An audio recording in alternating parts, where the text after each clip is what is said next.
તો સુરત જિલ્લામાં રેતી ચોરી કરનારા તત્વો હવે કાયદાના રક્ષકો પર જ હુમલો કરતા અચકાતા નથી। કામરેજ ખનીજ વિભાગની ટીમ રેતી ભરેલા શંકાસ્પદ ડમ્પરનો પીછો કરી રહી હતી। ડમ્પરને રોકવાનો પ્રયાસ કરતા ચાલકે તાપી બ્રિજ પર સરકારી વાહનોને 2 વાર મોરે મોરો આપી જોરદાર ટક્કર મારી। આ ટક્કર એટલી ભીષણ હતી કે સરકારી બોલેરો સીધી હાઈવેના ડિવાઈડર પર ચડી ગઈ।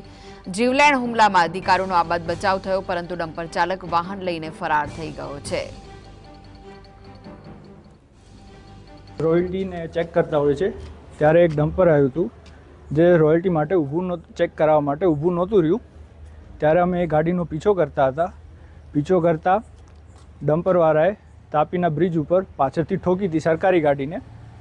બાદમાં ડમ્પરવાળો થોડોક સાઈડ હટી ગયો હતો ને આગળ જવાની કોશિશ કરી હતી। તાપીનો બ્રિજ ઉતરતા જ ડમ્પરવાળાએ ફરીથી પ્રયાસ કર્યો હતો કે સરકારી ગાડીને ઠોકવાનો। ત્યારે થોડીક આગળ જતા જ મેકડોનલ્ડ્સથી 100 થી 200 મીટર પહેલાં જ ડમ્પરવાળાએ પ્રયાસ કર્યો સરકારી ગાડીને ઠોકી અને સરકારી ગાડીને ડિવાઈડર ઉપર ચડાવી દીધી હતી।